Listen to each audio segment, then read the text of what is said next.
I did not come in secrecy. That alone should have told your species that this moment mattered. Our vessels are capable of entering a planet's gravity well without sound, without flame, without disturbing a single molecule more than necessary. We have done so on worlds whose skies are watched by civilizations far older and far more suspicious than yours. Yet above your city, I allowed the air to burn. I permitted light to fracture the clouds. I let your instruments scream warnings they could not translate. Fear is a language humans understand before reason. And I needed you attentive. From the upper atmosphere, I observed the familiar patterns of your kind, the sudden congestion of signals, the frantic mobilization of defense systems never tested against anything real, the political figures retreating behind layers of protocol while pretending courage for their cameras. You call this readiness. We call it ritual, performed not to protect, but to reassure yourselves that control still exists. It never does. I descended alone. That, too, was intentional. Your people are conditioned to see groups as threats and individuals as negotiable. One figure standing calmly where no human should be able to stand disrupts your instincts. Soldiers hesitate. Scientists stare. Leaders delay. In that delay, meaning can enter. The landing site was chosen for symbolic efficiency, not your capital, not your military center, but a place saturated with your idea of normal life. Concrete. Windows. Advertisements promising happiness in exchange for obedience. I stood among them, my feet touching your ground without resistance, my form adjusted just enough to be legible to your eyes. You would have called me beautiful. You always do. Beauty, to humans, is a shortcut, a way to decide safety before understanding. We learned long ago that appearing monstrous invites violence, and appearing divine invites worship. Appearing almost human invites confusion, and confusion is where truth survives longest. Your soldiers raised weapons. Their hands shook despite their training.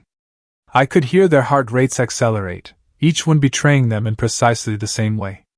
Uniforms change. Physiology does not. I waited. Waiting unsettles humans. Silence feels like judgment to you. Then I spoke, not loudly, not softly, but with the tonal balance your neural structures associate with authority tempered by restraint. I am not here for conquest, I said. They did not lower their weapons. I am not here for exchange, I continued. Still nothing. Only when I added, I am here for one human, did the silence fracture. Your species is endlessly predictable in this regard. Threats to nations are abstract. Threats to individuals are personal. Somewhere among you, fear transformed into curiosity. Curiosity into calculation. Calculation into the decision that someone would be sent. They chose you. Not because you were powerful. Not because you were important. But because you were available. You stood behind a line of authority you did not ask for, wearing borrowed confidence, and trying not to imagine how small you truly were. I watched you before you ever approached me. The way your posture shifted when you realized you had been selected. The micro-expressions of resentment and pride colliding across your face. You believed this was chance. It was not. I had known your gait before you took your first step toward me.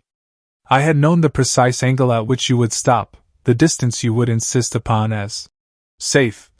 The subtle attempt to appear calm while your body prepared for irrelevance, or annihilation. Humans always hope for either. You rarely prepare for meaning. When you finally spoke, your voice carried the practiced neutrality of someone representing a species rather than himself. You introduced yourself as if names mattered in that moment. You asked what I wanted, as if desire could be negotiated. I studied you in silence. Not because I needed to, but because silence reveals more than speech. In the absence of response, your mind began filling the void with imagined outcomes. Punishment. Revelation. Selection. Rejection. Every story your culture has ever told about beings like me raced through your neural pathways, none of them accurate, all of them loud. At last I said the words that would follow you for the rest of your life. Human. I traveled across the stars because my daughter refuses to sleep until she sees you. Your species has many myths about first contact. None prepare you for the moment when the universe reveals that you are not significant for the reasons you assumed, but for reasons you never consented to. Your confusion was immediate and profound. You searched my face for deception, for threat, for metaphor. Humans distrust direct statements. You are raised in a world where truth is usually hidden behind intention. Yet my expression did not change. My eyes, unreadable to you not because they lacked emotion, but because they contained too much context, remained fixed upon yours. You asked the obvious question? Why me? I did not answer. Not yet. Instead, I observed the subtle shift inside you, the collapse of expectation. You had prepared yourself to represent humanity. To bargain. To fail heroically or survive insignificantly. What you were not prepared for was to be wanted by something beyond your world for reasons unrelated to your achievements. This unsettles humans more deeply than fear. I could sense your mind reaching backward, scanning your memories for moments that might explain my presence. Childhood dreams. Strange coincidences. That one night you never speak about. Your brain searched desperately for narrative symmetry, because randomness terrifies you more than judgment. You are not wrong to be afraid. My daughter is not human. She does not experience time as you do, nor does she distinguish between imagination and observation the way your species insists upon. To her, you are not a person she has seen, but a pattern she has recognized. A signal that persists across probability models we barely understand ourselves. That is why she cannot sleep. That is why I came. But standing there, before you, I allowed none of this to surface. I let you sit in the weight of my words without context, because context given too early becomes armor. And I needed you unarmored. Around us, your people watched. Weapons remained raised, yet irrelevant. Cameras recorded, unaware they were documenting the precise moment your species ceased to be alone, not because of my arrival, but because of you. I leaned forward slightly, not as threat, but as emphasis. You are not in danger, I said. That was true. What I did not say was that danger is not the only cost of being chosen. And as you stood there, struggling to reconcile your insignificance with your sudden cosmic relevance, I wondered briefly, professionally, whether humanity was ready to understand what my daughter had already accepted without fear. That some individuals are not born for their own lives alone. You asked again why my daughter could not sleep. This time, I answered, not because you deserved clarity, but because withholding it further would have broken you too early. Humans fracture when meaning is delayed beyond tolerance. You begin inventing gods, conspiracies, or enemies to survive the waiting. None of those would have helped you understand what was already unfolding. My daughter does not dream, I said. She observes. Your confusion deepened. Of course it did. Observation, to humans, is passive, a thing done with eyes, limited by distance and light. For my kind, observation is participatory. To perceive something is to become entangled with it. To witness is to alter. My daughter was born during a convergence event your science has not yet detected, a rare overlap between probabilistic strata where futures bleed into one another before deciding what they will become. Most species pass through such moments unaware. Children sometimes do not. She did not forget. From her earliest cognitive cycles, she began describing a figure that did not exist in our environment. Not a threat. Not a savior. A constant. A presence that appeared across incompatible outcome streams with unnatural consistency. You. Not your name. Not your face at first. Merely a recurring human configuration, posture, voice pattern, cognitive hesitation signature. Always the same. Always observing back. At first, we dismissed it as developmental noise. Even advanced civilizations cling to denial when anomalies challenge foundational assumptions. We corrected her gently. Redirected her attention. Explained causality. Explained chance. She listened. Then she asked why chance needed you so often. That question ended the discussion. As she matured, the pattern sharpened. She began to wake from rest cycles unsettled, not afraid, but frustrated. To her, sleep became interruption. Each time her consciousness disengaged, the signal weakened. Each time she returned, it was there again, persistent, unresolved. She told me you were incomplete. Not broken. Not damaged. Simply unfinished in a way that disturbed predictive symmetry. Humans misunderstand incompleteness. You associate it with failure or lack. To us, incompleteness is volatility, the capacity to collapse futures that should remain stable. Dangerous. Valuable. Rare. My daughter does not fear such things. She is drawn to them. She wants to see you. I told you, watching the words land. Not with eyes. With context. Your hands clenched. Micro-tremors ran through your fingers as your nervous system attempted to ground itself. You asked whether she thought you were important. I corrected you. She believes you are necessary. That distinction matters more than you realize. Important things can be replaced.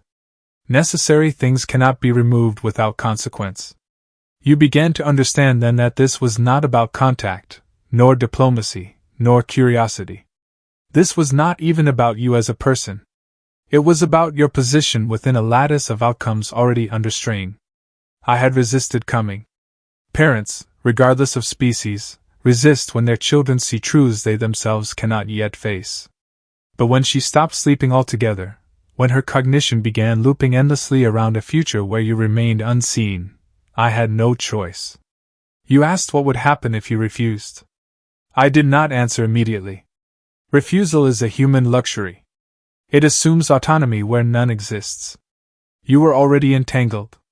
Your consent would change nothing, only your suffering. Instead, I asked you something far more unsettling. Do you remember the first time you felt watched, truly watched, without fear? Your breath caught. Memory surfaced before logic could suppress it. A moment you had never categorized as significant. A childhood pause. A silence. The sensation of being noticed by something patient and vast, without judgment. My daughter was there. Not physically. Temporally. She had seen you becoming long before you believed yourself to be anything at all. That is why she cannot sleep. Because until she confirms that you are real, not a persistent anomaly, not a cognitive echo, not a collapsing probability, her universe remains unfinished. And unfinished things, human, do not let us rest.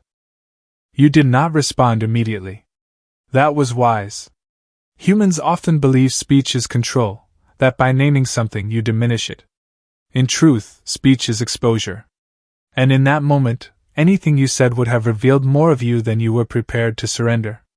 Instead, you stood there, breathing too shallowly, your mind attempting to renegotiate reality into something survivable. You wanted this to be metaphor. A misunderstanding. A projection layered onto coincidence. Your species is remarkably creative when faced with inevitability. I allowed you that illusion for a few more seconds. Around us, your world continued its rehearsed panic. Orders whispered into devices. Data packets streamed uselessly between satellites and servers never designed to process meaning. You were aware of it only distantly now. Attention, once captured by significance, does not easily return to noise. You asked, quietly this time, what my daughter would do once she saw you. That question revealed more than you intended. You were no longer asking if this was real. You were asking what it would cost. My daughter does not act, I said. She resolves. Resolution, to humans, suggests closure. An ending. To us, it is something far more dangerous, the locking in of a future once uncertainty has been exhausted. Until resolution occurs, all outcomes remain fluid. Afterward, only consequences remain. You took a step back then. Not much. Just enough to signal resistance. It was instinctive, futile, and deeply human. You were beginning to sense that this encounter was not an invitation but a convergence. She has been watching you across iterations, I continued. Across versions of you that never reached this moment. Versions that chose differently. Failed earlier. Died unnoticed. Your face tightened. Humans cling fiercely to the idea of a singular life. It comforts you to believe that existence is linear, that mistakes are isolated, that death is final punctuation. The truth is less merciful. You are not a single line, but a field of possibilities, most of which end quietly. My daughter has seen them. She has seen you refuse a conversation that might have changed everything. She has seen you turn away from a path that would have spared millions and cost you nothing, except certainty. She has seen you survive where others did not because you were stronger, but because you hesitated. Hesitation is your defining trait. To humans, it is weakness. To the universe, it is leverage. You are not exceptional, I told you. But you are unstable. That word struck you harder than any accusation. Unstable implies danger without intent, power without mastery, influence without awareness. You began to understand why this was not framed as choice. You asked what would happen to your world if you did nothing. At last I answered. Nothing, I said. And that is the problem. Your species believes catastrophe announces itself with fire and sound. In reality, extinction more often arrives as stagnation. A future where no decisive errors occur, only safe repetitions. Your kind is approaching such a plateau now, balanced delicately between progress and paralysis. My daughter has observed a narrow set of futures in which this stagnation fractures. In every one of them, you are present. Not as a leader. Not as a hero. But as a point of interference. You disrupt systems simply by refusing to resolve yourself into a single role. You question orders you obey. You doubt beliefs you defend. You survive events that should have defined you, and in surviving them incompletely you leave threads loose. Loose threads unravel tapestries. That is why she watches you. That is why she cannot sleep. You whispered something then, more to yourself than to me. I didn't do anything. I corrected you gently. You did not stop doing things. There is a difference your species has not yet learned to measure. The silence stretched again, heavier now, layered with implication. You were no longer afraid of me. Fear had been replaced by a deeper discomfort, the realization that your anonymity had been a lie. That you had never been unnoticed, only misunderstood. You asked if my daughter knew what would happen after resolution. No, I said. Neither do we. That answer unsettled you most of all. Advanced civilizations frighten humans less than uncertain ones. You need your gods and aliens omniscient to justify obedience. A being that admits ignorance demands responsibility in return. My daughter does not seek safety. She seeks coherence. She believes that once she sees you directly, not as a pattern, not as a probability, but as a conscious agent aware of being observed, something in the lattice will collapse into clarity. Whether that clarity saves your species or condemns it remains undefined. I watched understanding settle into you slowly, painfully. You were not chosen because you were worthy. You were chosen because you were unresolved. And unresolved things, once observed, are forced to become something else. I turned my gaze briefly toward the sky, toward the vessel waiting beyond your instrument's reach. My daughter is awake, I said. She has been awake for a long time. Then I looked back at you. And she is watching this moment very carefully. You did not ask to see my daughter. That restraint confirmed what she already knew. Humans who rush toward meaning are rarely capable of bearing it. You stood instead at the edge of comprehension, aware, perhaps for the first time, that your life had been a preparation without syllabus. That every small decision you dismissed as inconsequential had been catalogued, not by judgment, but by pattern. I told you we would not take you by force. That surprised your observers more than it surprised you. Force is inefficient when inevitability already exists. You were not a prisoner. You were a variable approaching collapse. Whether you walked forward or remained still, the equation would resolve. The difference lay only in how much of yourself would survive the resolution intact. My daughter is waiting, I said. But waiting does not mean patience. You finally asked what she would see when she looked at you. The answer required precision. She will see whether you are aware, I said. Awareness changes outcomes more than action ever does. Your species glorifies action. You build monuments to those who move history violently, loudly, irreversibly. You rarely remember those who altered trajectories simply by refusing to be simplified. Yet it is the latter who shape epochs quietly, leaving no names behind, only consequences. My daughter understands this instinctively. She does not want you because of what you will do. She wants you because of what you will notice. I stepped closer then. Close enough that your instruments would have registered physiological anomalies had anyone been watching numbers instead of spectacle. My presence compressed probability around us. Futures leaned inward, listening. You are afraid you will lose yourself, I said. You did not deny it. That fear is justified, I continued. But you misunderstand what is at risk. You will not lose who you are.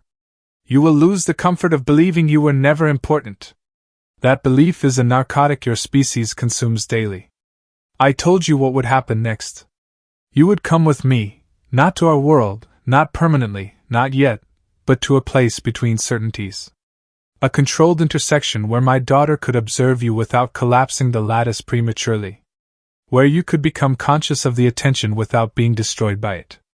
This had never been done with a human. You asked why I trusted you not to break? I answered honestly. I don't. Trust is irrelevant. Resilience emerges whether one consents or not. Above us, your sky remained unchanged. No beams. No dramatic ascension. Your people would later argue endlessly about what this encounter meant, whether anything had truly happened, whether you were lying, mistaken, or manipulated. That uncertainty would protect them. It would not protect you. As we prepared to leave, quietly, without spectacle, I allowed myself a final observation, one I rarely voice even within my own species. My daughter believes your kind has misunderstood its role, I said. You think you exist inside the universe. You do not. You turned to me. You exist where the universe hesitates. That is why you matter. That is why she chose you. As the boundaries shifted and your world began to recede, not physically, but contextually, you felt it at last, the sensation you had carried since childhood, now unmistakable. Not of being watched, but of being understood for the first time. And somewhere far beyond human measures of distance or time, my daughter finally slept. Not because she had found answers, but because the future had, at last, blinked. And you had blinked back.